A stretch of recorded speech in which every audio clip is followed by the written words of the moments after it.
And then when it saw me, I would start to pace up and down like an angry lion, trying to frighten it. When it did have the guts to pick the phone up, this is how I'd run things. I'd dring, dring, dring, dring, dring, dring. Thank goodness, nobody's in. Fear again. See, fear paralyzes. For example, imagine, you've been in bed maybe 2 or 3 hours, it's 2 o'clock in the morning, and you're fast asleep, but suddenly you're awake. Some unfamiliar sound has woken you up. And you lie there hoping you won't hear it again. And you notice that your wife is also now awake. Yeah? And she says, "Psst, what's that noise?" And you say, "What noise? I was asleep. I was asleep." And there's silence, and that noise again. There, that noise. "Oh, don't worry about it. Probably the trees hitting the roof or something. Don't worry, go back to sleep." And there's that immortal silence. And those immortal words, "I think you ought to go and check it out." And here's the truth. You heard the noise. It's worrying you. You're frightened too. You'd love to go and check it out, but you can't. Your legs and arms are made of concrete. You're bolted to the bed. Yeah? Fear paralyzes. And does anybody here suffer from phobias? Claustrophobia? Anybody? Don't worry, I'm not going to pick on you. Can't see you. Yeah? Agoraphobia, frightened of buildings. Hydrophobia, frightened of water, won't take a bath. Yeah? Take claustrophobia. I could stand here and try and logic you out of claustrophobia. Say, take this cupboard. It's only 2 foot by 4 foot. I'll stand here. It's not going anywhere. It's bolted against the wall. Yeah, you say, yeah, no problem. It's silly to be frightened of cupboards. So you get in, eyes shut, the door, go, ah! Because fear is emotional. Fear is an emotion, and it can't be educated. You can't educate yourself out of it through logic. That noise at night frightened me, but I did get up and check it out. Because the negative emotion of fear was overcome by a more powerful emotion of love. Ad packing fears, you weren't overcome by a logic of understand this business is good and we're doing people a favour and all the rest of it. No problem, pick the phone up. No, still weighed 3 tons. Yeah, I can remember clearly looking at that same little room, looking at the view I'd been looking at for 3 or 4 years, and this thought came to mind. If all there was between me as I sat there then, and financial freedom, security, freedom of time to spend with Anne and the kids, freedom to spoil Anne how I wanted to, not how my wallet let me, travel, kids' education, all the things that we dreamed about. If all that was between me as I sat there and that level of lifestyle was a few lousy phone calls, then was I a man or a mouse? And I'd pick the phone up.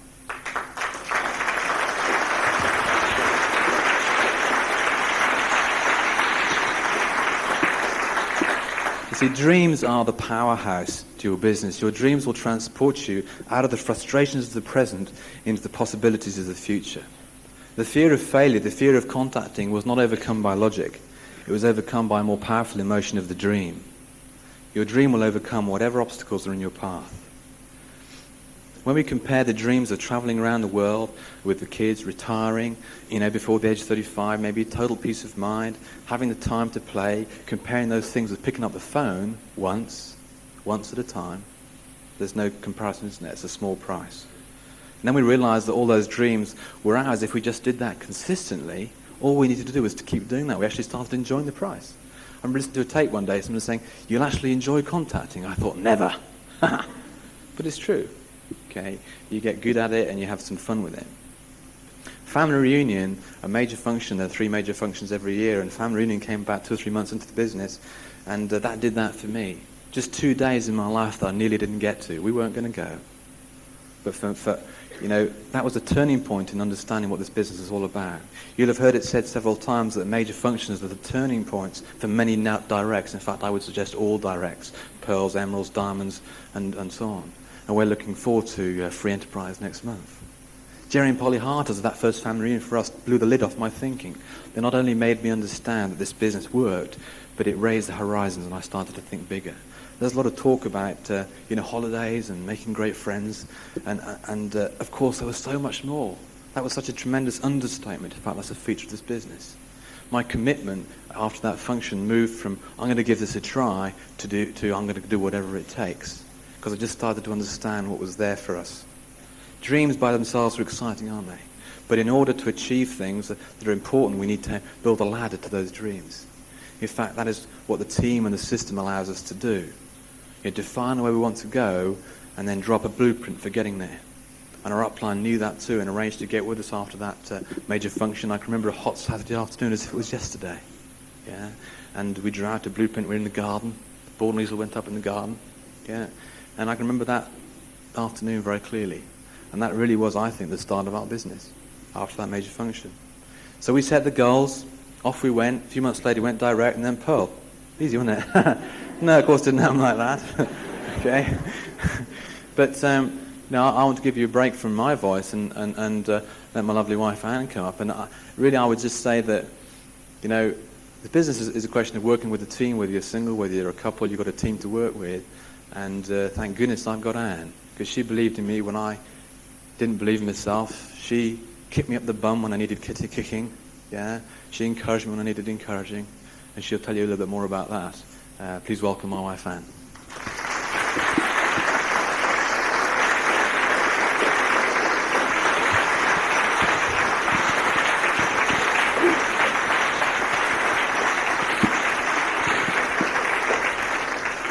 Hello. Right, well, as Chris has said, we're really standing here today only because of the wonderful system put together by Pat and Greta Gregory and Jerry and Mandy Scriven, and also because of the very patient help of our upline. Now, everyone starts out equal in this business. We all start out with 0 PV. So if you're sat out there thinking, it's your first function and you're thinking, well, it's right for them, they're Pearl already, then perhaps some of the challenges we've overcome will help you to believe that you too can build this business. Just plug into the system and follow your upline's advice. Well, firstly, a bit about my background. I was born and brought up in a small village near Bristol. I've one older brother, and we had a very happy family life. Now, I think I always wanted to be a bit different, so when I left my all-girl high school after A-levels, I spent a year working on a farm, and then I went to Reading University to study agriculture. I gained a lot of confidence in that year. It really was very unlike school, where they always focused me on my weaknesses. On the farm, they seemed to assume that I could do everything, and I worked really hard to live up to their expectations and to their praise. In my first year at Reading, I met Chris, as he said, and I liked him a lot from the very beginning. He was great fun, and he had many friends. He seemed to like me too, but he wasn't what you'd call a fast mover. It took him a year to ask me out. But in the meantime, we'd started sharing a house with some other students. And really, I think from that time onwards, Chris has been my best friend. After a lot of prompting, Chris eventually asked me to marry him. And we planned to get married, so we booked a 3-week honeymoon in Kenya. And then came our first taste of how a job could control you. Now, I was an advisor with the Ministry of Agriculture then, and it was at the time milk quotas started, and that caused a lot of extra work. My boss wanted to cancel my leave. It was a real struggle to prevent that. But in the end, we did have a fantastic time in Kenya. We lent a jeep and camping gear, and we set off into the game parks. The first night we camped, we were surrounded by lions, which was exciting. We were the only people there. And we spent a night awake discussing what would turn a lion into a man-eater. Now, this was one of the few occasions when my thinking was a bit more positive than Chris's. I thought that we wouldn't have been allowed to camp there if there was any danger. But he was visualising the headlines of honeymoon couple eaten alive. And he couldn't think what he was going to say to my mother. Anyway, we couldn't take any more sleepless nights, so we then headed for the coast. And we had an idyllic few days right on the beach, and it was completely deserted apart from ourselves. We thought then that was our holiday of a lifetime, but now we know that we'll be able to go back many times if we want to, hopefully minus the lions, and we'll also be able to take the children to see the world, to actually rather than them learning all about it in geography books. Anyway, back home again, Chris and I had to adjust to living together. The usual niggles of married life, like who left the top off the toothpaste and whose turn is it to wash up. Really important stuff like that. And the following year, after our marriage, I developed glandular fever, which meant that I had quite a lot of time off work. Understandably, that year, my markings at my annual appraisal were quite low. But 2 years later, I was still being marked down. You know, like most people with a job, my future was in the hands of one person, and that was my boss. And I couldn't work hard enough to overcome his preconceptions about me. So despite having the highest contract rate in the office, I had the lowest markings. You know, it's such a refreshing change in this business that you are rewarded fairly for the effort that you put in and the results that you get. Only you can decide how much you should be paid. Now, we started a family about 5 years ago, and like many mums, I found myself in a dilemma. You see, I'd enjoyed working and I missed it. But I didn't really want somebody else to bring up our children. A job can give you the companionship of other adults and a lot more mental stimulation than the housework. And of course, it gives you money. Now, I wanted these things, but without having to leave the children too often. And of course, this business is the answer. You know, it's a rare chance for us to have the best of both worlds. But unfortunately, it didn't arrive in time. So before it came along, I had to find an alternative. So I started working with farmers, setting up computer systems and doing bookkeeping, working when I wanted to. But I was always on the lookout for something to do long term, and then along came the funny phone call. Now, Chris didn't say much about Tim's initial call, so I really didn't take a lot of notice when a brown envelope came through the post. In those days, we didn't really make time to talk to each other. We were both very busy living our separate lives. Chris worked long hours, and when he came home, the children often would claim his attention. And I had to carry on with my little business despite Catherine being just born. So whenever I had a spare moment, I'd just collapse in front of the television. But somehow we did manage to listen to that tape together. And I remember feeling irritated by it. Stupid thing, didn't tell me anything. Now, some of you here are fairly new, won't understand what I mean, but in those days we didn't have that wonderfully informative little booklet. But luckily that irritation didn't stop us wanting to find out more. Now, when we were shown the plan, I didn't see a lot of it because I was feeding and changing Catherine for most of the time. But what I did see excited me, and I wanted to know more. We're also very excited about the products. Okay, cleaning and personal care products, they're not very glamorous, are they? But Karen explained to us that if you provide a good service to your customers, then you'll get repeat orders, and the retailing need take very little time. And after all, everyone washes, don't they? Or at least that's what we thought then. At this stage, we didn't understand the size and the potential of the business, and we really thought of it as something that I could do. But when Brian came to meet us on the follow-up, he ignored me and he concentrated instead on Chris. Now, we later realised this probably had something to do with me having a feeding baby stuffed up my jumper most of the time. Anyway, Brian skillfully made us realise that Chris needed to be involved as well, and he booked 2 plan dates. Now, Chris and I were in business together, and we had to learn to work together, and this has caused some struggles. Now, I was impatient to get things moving, and I didn't think of the struggles that Chris was going through. They were causing him to procrastinate. But instead of building him up, I'd drag him down by nagging him. I'd want him to get ad packs out all the time. One time I even tried to push him into the office. And if he talked too long when he was on the phone, I'd go in and I'd go, cut. Once I even unplugged the phone and then blamed it on the children. Now, when I thought he should ring up line, I'd ring up Brian and I'd say, Brian, Chris would like to talk to you, and then I'd pass him the phone. He couldn't get out of it then. It sounds funny, but I wonder how he ever put up with me, because I was being a real pain. You know, I was so busy thinking what Chris ought to be doing that I wasn't concentrating on what I needed to do. And someone said on a recent tape that if you wouldn't build this business as a single, then get off your partner's back. And I really needed to hear that then, but of course I wasn't ready to listen. Now, having since read Personality Plus, it's helped me to understand Chris better.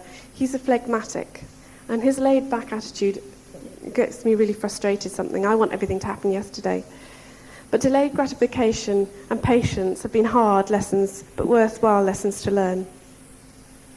As Chris said, we went on holiday soon after starting the business and came back full of apathy. Now, they say that very few people actually have the courage to quit the business. Most gently slip away, and this seemed to be the way we were going. And I remember feeling vaguely disappointed in Chris at that time. I'd always thought of him as a winner, and now it looked as if he was going to let this chance slip by. But luckily, soon after coming back from the holiday, it was family reunion. Now, Chris went on his own because I used Catherine as my excuse. But in hindsight, I could have found a way to be there. He took lots of notes, but of course they meant very little to me. No one can describe the atmosphere, the knowledge and the belief that you get from one of these major functions. You really do need to experience it for yourself. I used the children as my excuse not to be there, when really I could have found a way to be there. I was annoyed when Chris came back because he was so excited. I was annoyed with myself.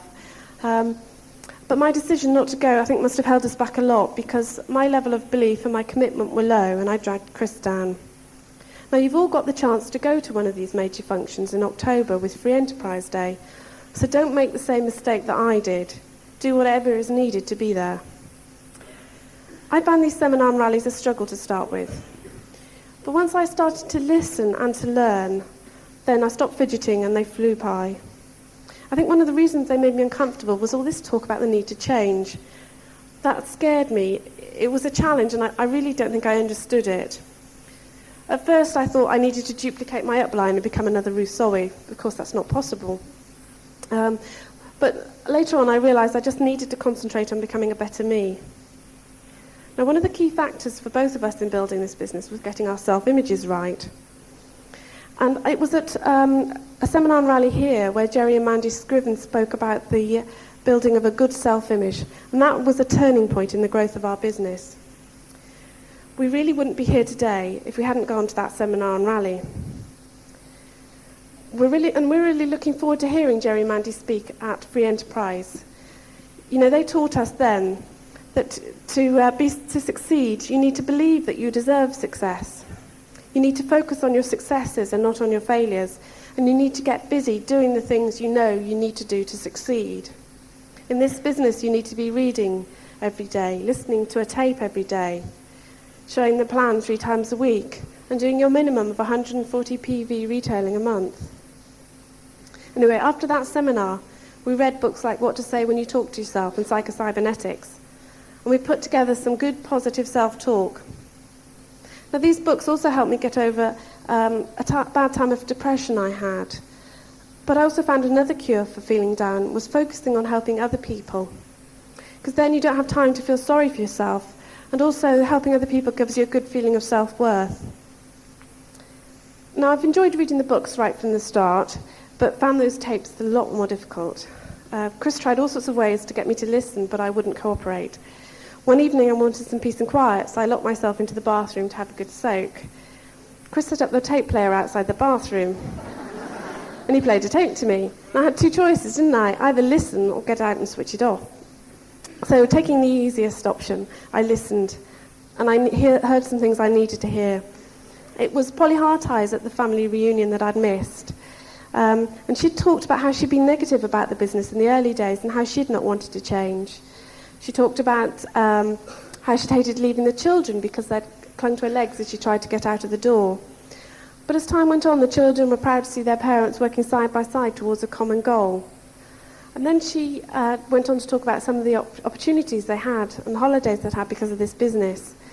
And I realised I wanted some of that, so perhaps it was worth listening to the tapes after all. The sponsoring was very, very slow in those early days. But the PV was good because Tim helped us to pick up customers from the nose at the follow-ups. And some of those customers are still with us today. And eventually our first couple sponsored someone. And boy, were they hard work. You know, they were the ones who didn't wash. But I suppose to be fair to them, if you stood next to them, you wouldn't have known that. But it did make the self-use a little bit difficult. And we'd ring them up every week, and we'd try to build the friendship and help them, but we'd just get a load of negative back. They never did self-use the products. And without that basic level of commitment to their business, they'd never have built it. So we were very relieved when they decided to emigrate. Some of my biggest challenges have been about leaving the children, which was silly really because I already was when I was working. I had no babysitters for the evening when we got started, but through asking around I got a good list, And now I can always be sure of getting someone, a babysitter, when it's needed. And since that first family reunion, I've never missed a function that I needed to attend.